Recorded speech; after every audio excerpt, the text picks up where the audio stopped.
స్పెసిఫిక్గా ఆడవారిలోనే ఈ రొమ్ము క్యాన్సర్ రావడానికి ఏవైనా రిస్క్ ఫ్యాక్టర్స్ ఉంటాయంటారా? అంటే పిల్లలు పుట్టాక మనం 2 సంవత్సరాలు పాలు ఇవ్వాలి, అట్లీస్ట్ 1 year పాలు ఇవ్వాలి. సో నిజంగానే రొమ్ము క్యాన్సర్ని ఎర్లీ స్టేజ్లో మనం డిటెక్ట్ చేయగలుగుతాము. సో ఆడవాళ్ళు మ్యామోగ్రామ్ అంటాం, మోర్ దాన్ 40 years ఎవరైనా కానీ ప్రతి సంవత్సరం మ్యామోగ్రామ్ తప్పకుండా చేసుకోవాలి.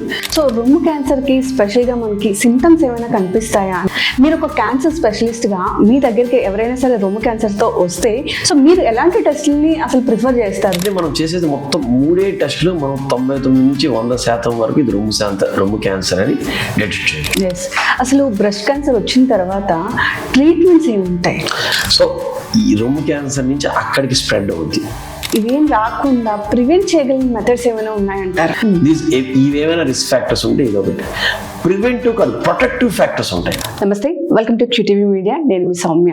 సాధారణంగా క్యాన్సర్ అంటేనే ప్రతి ఒక్కరిలో ఒక భయం ఉంటుంది. బట్ ఉమెన్లో ఈ మధ్య కాలంలో చాలా రకాలైనటువంటి క్యాన్సర్స్ చూస్తున్నాం. సో అందుకే ఈ రోజు స్పెషల్గా మనం ఉమెన్కి సంబంధించినటువంటి అంటే ఆడవారికి సంబంధించినటువంటి క్యాన్సర్స్ కోసం మాట్లాడుకోవడం కోసం ప్రస్తుతం మనతో పాటు ఉన్నారు క్యాన్సర్ స్పెషలిస్ట్ డాక్టర్ సందీప్ గారు. చాలా వివరాల్ని ఆయన మాటల్లో అడిగి తెలుసుకుందాం. నమస్తే సందీప్ గారు. నమస్తే అండి. సందీప్ గారు, అసలు మోస్ట్ కామన్గా ఆడవారిలో చూసేటటువంటి క్యాన్సర్స్ ఏంటి?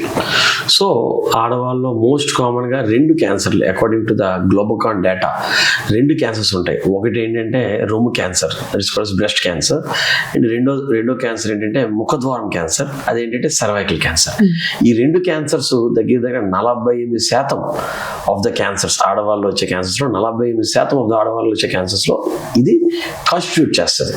అంటే 100 క్యాన్సర్స్లో 48 cancers are only because of these 2 cancers. ఒకటి రొమ్ము క్యాన్సర్, రెండోదేమో సర్వైకల్ క్యాన్సర్. ఓకే, సో రొమ్ము క్యాన్సర్ అని చెప్తున్నారు కాబట్టి అసలు స్పెసిఫిక్గా ఆడవారిలోనే ఈ రొమ్ము క్యాన్సర్ రావడానికి ఏవైనా రిస్క్ ఫ్యాక్టర్స్ ఉంటాయంటారా? ఎస్, ఈ రొమ్ము క్యాన్సర్స్ అనేది బోత్ ఆడవాళ్ళు వస్తుంది, మగవాళ్ళు వస్తుంది. కానీ female has the highest risk factor. అంటే ఫిమేల్ అనే ఒక sex has the highest risk factor. And another thing ఏంటంటే ఈ మధ్యకాలంలో మనకు వచ్చే ఫుడ్ హ్యాబిట్స్ అండ్ ఒబెసిటీ, ఏదైతే ఊబకాయము, ఇంకా లేట్గా పిల్లలు కావడం, బ్రెస్ట్ ఫీడింగ్ అంటే యాడిక్వేట్ బ్రెస్ట్ ఫీడింగ్ అంటాం. అంటే పిల్లలు పుట్టాక మనం 2 సంవత్సరాలు పాలు ఇవ్వాలి, అట్లీస్ట్ 1 year పాలు ఇవ్వాలి. పాలు ఇవ్వకపోవడం అంటే inadequate breast feeding and no breast feeding, ఇవన్నీ కూడా రిస్క్ ఫ్యాక్టర్స్. ఏంటంటే మెనార్కీ, ఎర్లీ మెనార్కీ అంటే ఎర్లీ మెనార్కీ, లేట్ మెనోపాజ్ అంటారు. మెనోపాజ్ చాలా లేట్గా అవ్వడము, సో పిల్లల్ని లేట్గా కనడము, మోర్ దాన్ 30 yearsలో పిల్లలు కనడము, ఇది కూడా one of the major risk factor. ఈ మధ్యన ఈ కల్చర్ బాగా పెరిగిపోయింది. సో ఇది కూడా one of the risk factor for the breast cancer. Yes, nowadays youth అందరూ కూడా ఇది ఒక అంటే ఇప్పుడున్న లైఫ్ స్టైల్కి మోడిఫికేషన్ అని చెప్పుకొని మీరు చెప్పినట్టుగా లేట్గా పిల్లల్ని కనడం కానివ్వండి, లేదా ఇలాంటి ప్రాబ్లమ్స్ అన్ని చాలా చిన్నగా కనిపిస్తున్నాయి. వీటన్నిటిని బట్ ఎవరు కేర్ చేయరని చెప్పుకోవచ్చు. సో నిజంగానే రొమ్ము క్యాన్సర్ని ఎర్లీ స్టేజ్లో మనం డిటెక్ట్ చేయగలుగుతాము? ఎస్, రొమ్ము క్యాన్సర్కు ఉన్న బ్యూటిఫుల్ థింగ్ ఏంటంటే ఇట్ కెన్ బి స్క్రీన్డ్. అసలు స్క్రీనింగ్ అంటే ఏంటంటే నార్మల్ ఇండివిజువల్స్లో కూడా టెస్ట్ చేసేదాన్ని మనం స్క్రీనింగ్ అంటాం. ఎవరికో క్యాన్సర్ వచ్చాక కాకుండా ఎనీ నార్మల్ ఇండివిజువల్ కూడా మనం చేసేదాన్ని స్క్రీనింగ్ అంటాం. సో ఆడవాళ్ళలో మ్యామోగ్రామ్ అంటాం, మోర్ దాన్ 40 years ఎవరైనా కానీ ప్రతి సంవత్సరం మ్యామోగ్రామ్ తప్పకుండా చేసుకోవాలి. చిన్న లీజన్ అంటే 1 centimeter కూడా తక్కువ ఉన్న గడ్డ కూడా మనకు ఆ మ్యామోగ్రామ్లో కనబడుతుంది. So I request every viewer, maybe a mother or a sister or a viewer, every person కూడా more than 40 years అయితే every yearly you do one mammogram. Yes, so రొమ్ము క్యాన్సర్కి స్పెషల్గా మనకి సింటమ్స్ ఏమైనా కనిపిస్తాయా? అంటే మనకి చాలా బాడీలో చేంజెస్ వస్తూ ఉంటాయి. సో ఈ చేంజెస్ వస్తే ఇది రొమ్ము క్యాన్సర్ అని డిటెక్ట్ చేయగలుగుతాం? ఎస్, మనం ఏంటంటే రొమ్ము క్యాన్సర్ అంటే గడ్డ మెయిన్గా ఏంటంటే పెయిన్లెస్ అన్నమాట. నొప్పి లేని గడ్డలు రొమ్ములో ఉంటే మాత్రం ఏజ్ మోర్ దాన్ 55 years నొప్పి లేని గడ్డ ఉంటే మాత్రం మనం ఇమీడియట్గా దగ్గరున్న ఆంకాలజిస్ట్ని కలవాలి. లేకపోతే నిపుల్ డిశ్చార్జ్ అంటాం. అంటే డిశ్చార్జ్ ఏంటంటే రెడ్ కలర్లో డిశ్చార్జ్ రావడం, బ్లడ్ రావడం నిపుల్లో నుంచి. ఇంకొకటి రొమ్ము పైన అల్సర్ లాగా ఫామ్ అవ్వడం, ఇంకా ఇంకా రొమ్ము పైన ఎర్రగా అయ్యి దానిపై నుంచి రసి కారడము. సో ఇవన్నీ చేంజెస్ ఉంటే రొమ్ములో one of the symptoms of breast cancer. మీరు ఒక క్యాన్సర్ స్పెషలిస్ట్ గా మీ దగ్గరికి ఎవరైనా సరే రొమ్ము క్యాన్సర్ తో వస్తే సో మీరు ఎలాంటి టెస్ట్లని అసలు ప్రిఫర్ చేస్తారు? రొమ్ము క్యాన్సర్ లో నిజంగానే వాటిని డిటెక్ట్ చేయడానికి తగిన టెస్ట్లు ఉన్నాయా? Yeah, lot of test are there. కానీ మనం చేసేది మొత్తం 3 టెస్టులు. మనం 99 నుంచి 100% వరకు ఇది రొమ్ము క్యాన్సర్ అని డిటెక్ట్ చేయొచ్చు. 3 టెస్టులు. Only 3 test. ఒకటి క్లినికల్ ఎగ్జామినేషన్ అంటాం. ఒకటి క్లినికల్ గా ఎగ్జామిన్ చేస్తాం. మనం పేషెంట్ ఎవరైతే వస్తారో మన ఓపీడీకి క్లినికల్ గా ఎగ్జామిన్ చేస్తాం. నెక్స్ట్ థింగ్ ఏంటంటే నేను చెప్పింది ఇందాకలాగే బైలాటరల్ మ్యామోగ్రామ్, అంటే 2 బ్రెస్ట్లకి మ్యామోగ్రామ్ టెస్ట్ కానీ సోనోగ్రఫీ ఆఫ్ ద బ్రెస్ట్ అంటాం, అంటే అల్ట్రాసౌండ్ ఆఫ్ ద బ్రెస్ట్. ఈ రెండిట్లో ఏదో ఒక టెస్ట్ చేస్తాం. మూడోది బయాప్సీ అంటే ముక్క పరీక్ష, చిన్న సూది పరీక్ష కానీ ముక్క పరీక్ష కానీ చేసి బయాప్సీ ద్వారా ఇది క్యాన్సర్ ఉందని మనం నిర్ధారిస్తాం. దీని తర్వాత ER-PR HER2 అనే 3 టెస్టులు చేస్తాం. దీని ద్వారా మనకి అంటే రిసెప్టర్ టెస్ట్ అంటాం. ఈ 3 టెస్టుల ద్వారా ఈ 3 టెస్టులు చేయగలదు. అంటే ఏంటి? క్లినికల్ ఎగ్జామినేషన్, ఇంకొకటి రేడియోలాజికల్ అంటే ఏంటి అల్ట్రాసౌండ్ కానీ మ్యామోగ్రాఫ్ కానీ చేయడం, బయాప్సీ చేయడం. ఈ 3 చేయడం ద్వారా మనం 99.99% మన బ్రెస్ట్ క్యాన్సర్ని డయాగ్నోస్ చేయొచ్చు. ఓకే, మీరు చెప్పిన టెస్ట్లన్నీ కూడా అసలు ఎప్పుడు చేసుకోవాలి? అదే కాకుండా మనకి బ్రెస్ట్ క్యాన్సర్ లో అసలు స్టేజెస్ అని చెప్పుకుంటూ ఉంటాం జనరల్ గా.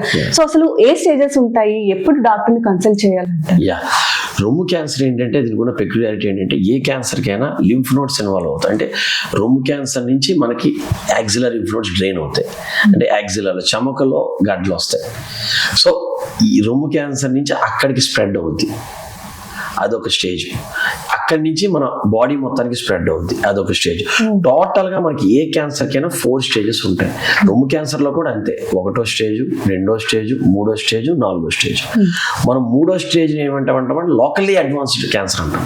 అంటే రొమ్ము క్యాన్సర్ నుంచి అక్కడ ఏమైనా లింఫ్ నోడ్స్కి వెళ్ళినా, ఇంకా అక్కడ కొంచెం రొమ్ము క్యాన్సర్ నుంచి అక్కడ అల్సర్ ఫామ్ అయినా, అక్కడ చిన్న నాడ్యూల్స్ లా ఫామ్ అయినా, అంటే గడ్డతో పాటు చిన్న నాడ్యూల్స్ ఏమన్నా అన్నా కానీ 3వ స్టేజ్ అంటాం.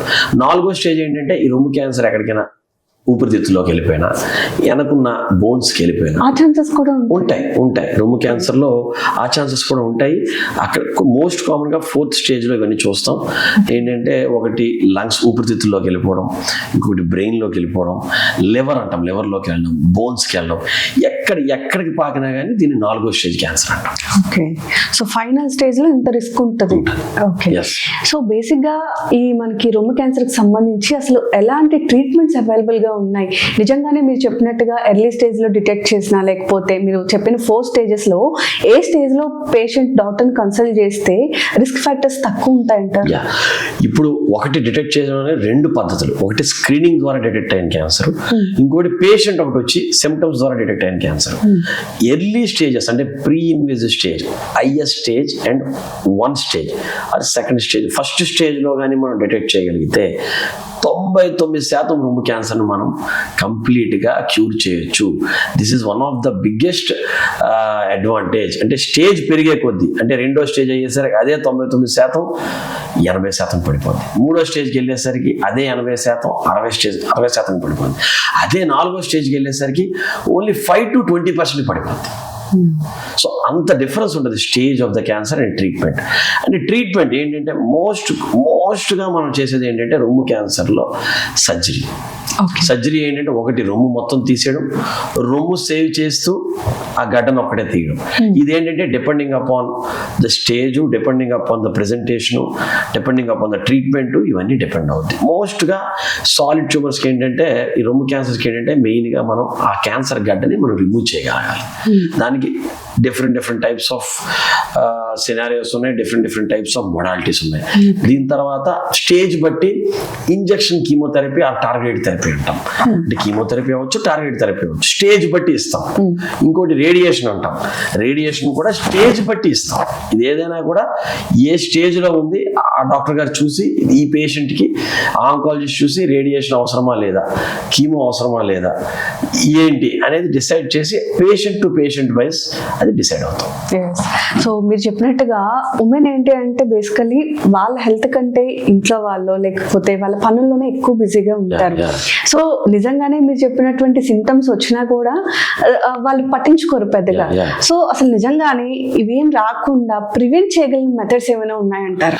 అంటే రొమ్ము క్యాన్సర్కి పర్సే ప్రివెన్షన్ అంటే ఒకటి స్టాపింగ్ ఆఫ్ ఆల్కహాల్, ఇంకోటి ప్రాసెస్డ్ ఫుడ్స్ని స్టాప్ చేయడం, ప్యాకేజ్ అండ్ ప్రాసెస్డ్ ఫుడ్స్, ఇంకొకటి ఒబెసిటీ, ఊబకాయం, ఇది కూడా one of the greatest risk factors. ఇంకోటి స్మోకింగ్.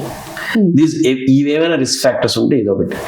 ప్రివెంటివ్ కాదు, ప్రొటెక్టివ్ ఫ్యాక్టర్స్ ఉంటాయి. ప్రొటెక్టివ్ ఫ్యాక్టర్స్ అంటే ఏంటంటే compulsory every female should breast fed the children. Breast feeding చేస్తే దగ్గర 15 to 20% రిస్క్ తగ్గుతుంది. You can't imagine that 15 to 20% normal individual కంటే మనం బ్రెస్ట్ ఫీడింగ్ చేస్తే అంత important. So these are the protective factors. ఇంకొకటి మోర్ దాన్ 30 years తర్వాత child, 30 years ముందే మనం చైల్డ్ కానీ మనం చేసుకోగలిగితే అది కూడా one of the protective factor. Okay, so protective factors. So 30 years లోపు ఒకవేళ చైల్డ్ ని అదే మదర్ ప్రెగ్నెంట్ అయితే డెఫినెట్లీగా చైల్డ్ కి ఇది ఇస్తుంది కాబట్టి, బ్రెస్ట్ ఫీడ్ ఇస్తుంది కాబట్టి రిస్క్ ఫ్యాక్టర్ అనేది తక్కువ ఉంటుంది అంటారు. సో ఓకే, ఒక ఆంకాలజిస్ట్ గా, ఒక క్యాన్సర్ స్పెషలిస్ట్ గా మీ కెరియర్ లో బ్రెస్ట్ క్యాన్సర్ కి సంబంధించి ఎట్లాంటి పేషెంట్స్ ని చూస్తారు? నిజంగానే పేషెంట్స్ కానివ్వండి లేదా ఇప్పుడు ఉండేటటువంటి జనాల్లో అవేర్నెస్ ఉందంటారా దీని పట్ల? మన శ్రీకాకుళంలో జిల్లాలో చూసుకుంటే నేను దగ్గర లాస్ట్ 2 years నుంచి ఇక్కడ ప్రాక్టీస్ చేస్తున్నాను.